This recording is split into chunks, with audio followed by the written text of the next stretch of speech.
Jai Shri Ram. Om Gana Timirandasya Ganangana Salakaya Chakshur Unmilitam Gena Tasmai Shri Gurave Namaha. And I really mean it. I was born blind and in the darkest ignorance in a suburb of Detroit, Michigan, with a culture that I gradually came to see I did not like or believe. So the epics, because they're exile stories, mean a great deal to me. Because at a quite young age, in my early 20s, I was adopting your culture, but I wasn't really a member of your culture, couldn't speak the language, so I couldn't join your club. And I didn't have a club because I left, my family didn't like me anymore. I couldn't be a vegetarian and who I really was and a yogi and get jobs. So I really learned what it was to be an exile. I was exiled because I accepted the philosophy and truths of the Vedic Dharma. Okay? First part. So in that state of mind, oh, and I've learned so many interesting things through that. There's a secret. I don't know if you know this. You remember the famous conversation when Ram is telling Sita it's going to be too dangerous to come out in the forest? It's one of my favorite conversations. And she's not having it. And because she was a Kshatriya, she was a Kshatriya female. She was not a stay-at-home kind of wife. So finally he says, look, there are going to be Rakshasas and tigers, and snakes and scorpions.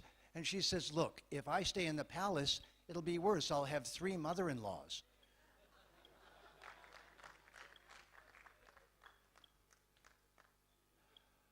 So my situation led me to a couple of things. And I'm going to say these because of the time limitations in what sounds like dogmatic way, but they're just for you to think about. I came in through the portal of bhakti, but I didn't come in without reading and studying. But I want to tell you my definition of bhakti. It's very simple. It was given by Madhva Acharya, the great Vedantan Acharya, who said of himself in the last verse of his Vishnu Tattva Vinirnaya, in my first birth, I was Hanuman, helping Ram to destroy Ravan and rescue Sita. In my second birth, I was Bhima, the strength of the Pandavas breaking the back of Duryodhana. And in my third birth, I'm Ananda Tirtha Madhvacharya, restoring the individuality in the Vedic knowledge. The individuality. Now this, I then believe, and from all of my studies, is the central purpose of bhakti. Bhakti rests on a philosophical premise, and that is that we left the transcendental realm of Brahman as an individual, choosing to come and explore the material world. Om Purnam Mada Purnamidam. We emanated on purpose. It was not forced, and we are not bad for doing so. We go through 8 million species of life. We come to human, and in human life, we have free will. Free will is where the game really begins in earnest. Now, you probably know this, but you know that the word is not mankind. This is so disrespectful to all the ladies. Ladies, the men are not in charge, right? Are they better than the men? Are we better than the ladies? You want to say that out loud, please? We're better than the ladies. No, and nobody really believes it anyway. So it's not mankind, it's manusya, it's mindkind. We are mindkind, not mankind, right? You get it? And we've been telling the ladies we're mankind, menkind. No, it's manas. We're manusya. And therefore we are also humans, and human is from the word what? Bhumi. It's drop the B and it's humi. In the black ghettos it's homie. And for us it's omi. Hey, high 5, low 5, low 10. We're homies, we're omis, we're humis, we're bhumis, we're bhumi putra. This is very important because why does the avatar come? What is Vishnu's job? Maintain the laws of nature and keep the balance in nature. Nothing more. That's all. So stay clear in this when you think of why the avatar is coming. But that's not the only reason the avatar comes. Because remember, we are here visiting, but we're lost and confused. We have forgotten who we are. I have a name for this. Listen carefully. It's called I amnesia. I have forgetfulness of who I really am. Who am I really? Aham Brahmasmi, right? I am Brahman, and I'm visiting the material world. So then what is the universe? It's a university. Don't make it complicated. The universe is simply a university, and we're there right now studying, every single one of us, and we're all in different grades. That's why in the Hindu Vedic Dharma, we don't look down at other people for having a different viewpoint than us. They're studying another subject. They're studying Samkhya, they're studying this, they're studying nothing. Some people just are studying nothing right now. That's fine, we don't care. One requirement for the Vedic culture, what is it? Sattvic living so that nature is not destroyed by our living here. This is the real political dharma. It's just a matter of designing a society so that the earth is not destroyed. Which is why we have three debts: Pitri Rina, Bhumi Rina, and Rishi Rina. I am paying my Rishi Rina back by serving you, and I have dedicated my entire life for the last 20 years to teaching nothing. I've taken a vow, I will do nothing but teach the Vedas until I leave this body. Why? Thank you. Why? Because I'm paying back my Rishi Rina, because your culture gave me the most valuable thing I could get, gave me back who I am. So we need to give this to your children. Don't make it complicated. Tell them you're a transcendental being. You've come here. You're called an Atma. You're part of Brahman. Shankar is right, of course, but Madhva disagrees in only one way. He says, do not give up your individuality. It's how you win the game. Don't go Om and disappear too soon, because the world needs you to stand for Dharma. It needs you to eat the right food. It needs you to not like Trump or Monsanto or all of the people that are destroying the planet. I call them Monster Santo, and they're destroying India and everywhere they go. The battle of Kurukshetra for us, the battle with the monkeys, why monkeys and bears? You know they don't get along. Do you think about that part? Monkeys and bears don't get along, so it's Republicans and Democrats or liberals and whatever. Now monkeys and the bears have to learn to have a single cause, and that is don't destroy the planet.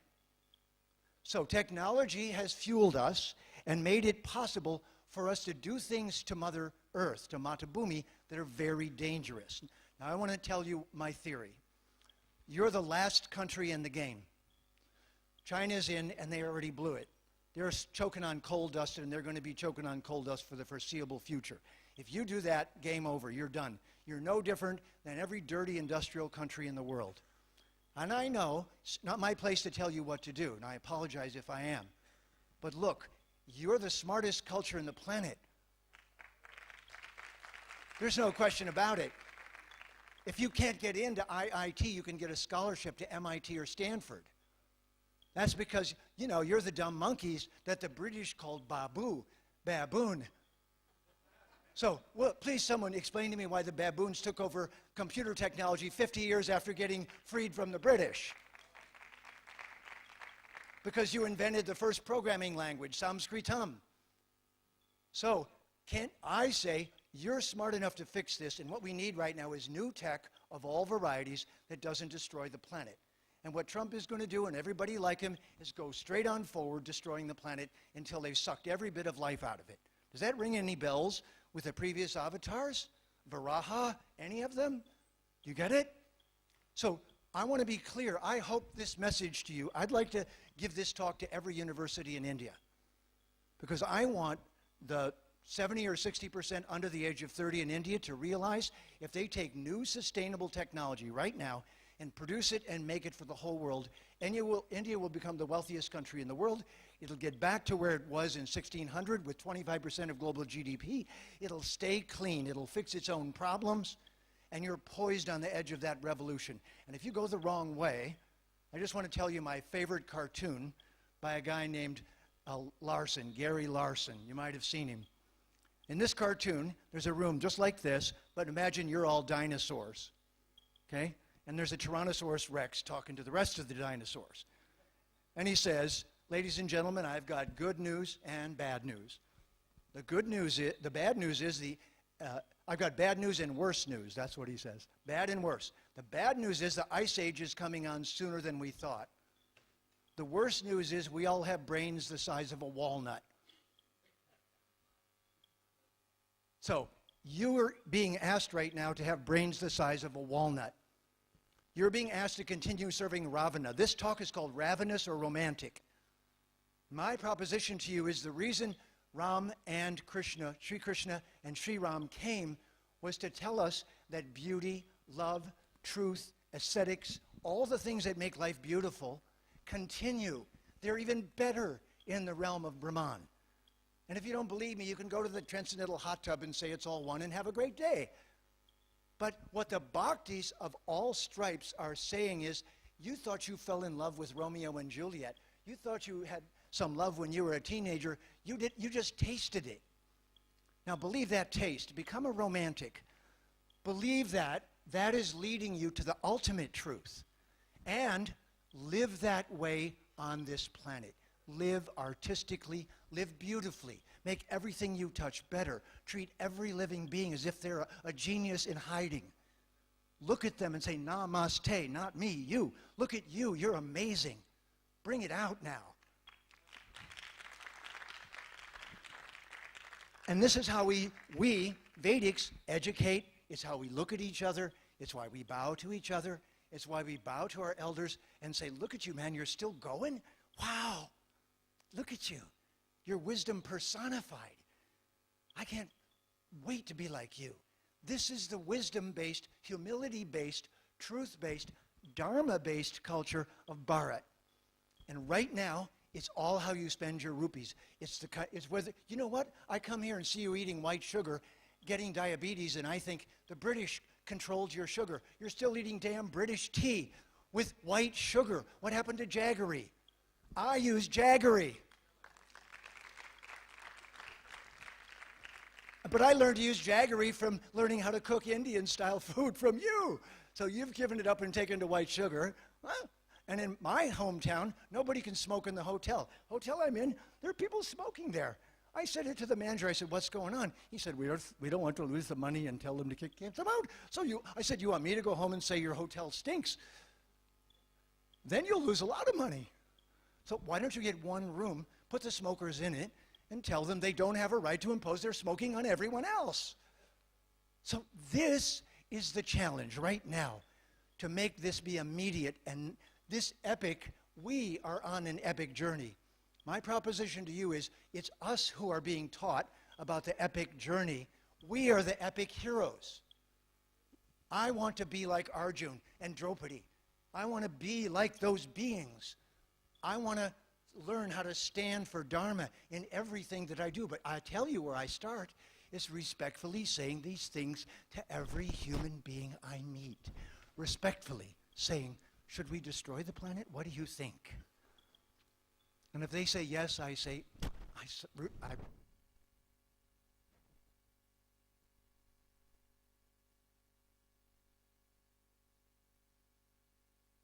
of the Vedic knowledge, however you love it, which is your business, into action where we can all agree, then we will do what the monkeys and bears did. We apparently silly people with no real powers will stand up as an army of monkey and bears holding Rama's ring. That's why I'm here.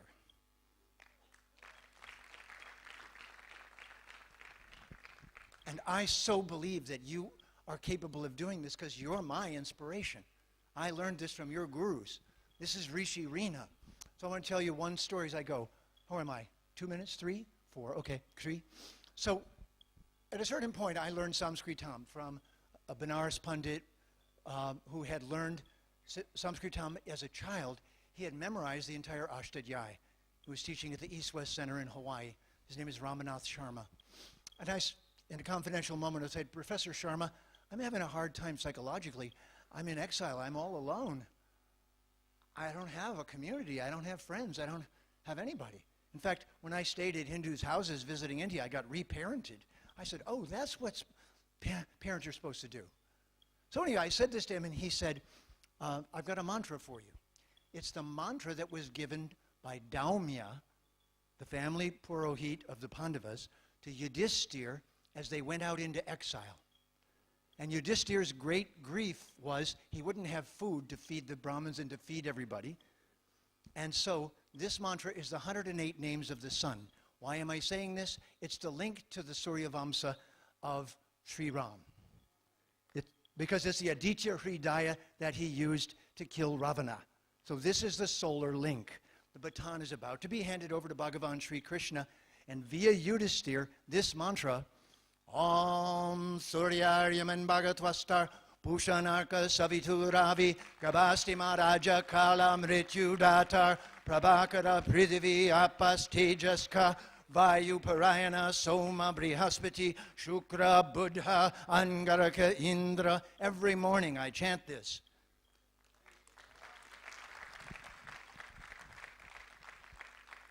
And I say to Ram, the baton's been passed over to here. Now the Chandravamsa has been revealed to us. Now both the Purna avatars are looking at us and saying, come on, come and love me. Come and be like me. Be elegant like me. Be a spokesman like me. Be an ambassador. You know what ambassador means? Means love, and Bas is Bhakt. And you know what Bhakti means? Devotion means to vote for. So I want to see a show of hands. If you vote for what I'm saying, raise your hand. If you're not sure, don't raise it. Do you vote for these things I'm talking about? Yes or no? Why are you here if it's no? Why are you sitting like this? Do you stand for Dharma or not? Now again, vote. Stand up. It's not what I'm saying, it's what you've said to me. Do you understand? And if you stand up in the open assembly, that's called devotion, to vote for something. So let me ask you differently. Do you vote for Sita and Ram? Raise your hand. Absolutely. Now I'm going to end with the 4 rules. Once you get this, there's only 4 rules. And they are, please repeat them as I say them. Always remember. Everybody, always remember. Second rule, never forget. Third rule, whatever helps you remember, do that. Fourth rule, whatever makes you forget, don't do that. Asato ma sadgamaya, tamaso ma jyotirgamaya, mrityorma amritam gamaya. Live in the spirit of the avatar. Uttista, uttista. Stand up, shop the right way, speak the right way. Know that your voice is going to make a difference. Get together with the other monkeys and bears and say, let's put pressure on them to do the right thing. Thank you for listening. Jai Shri Ram.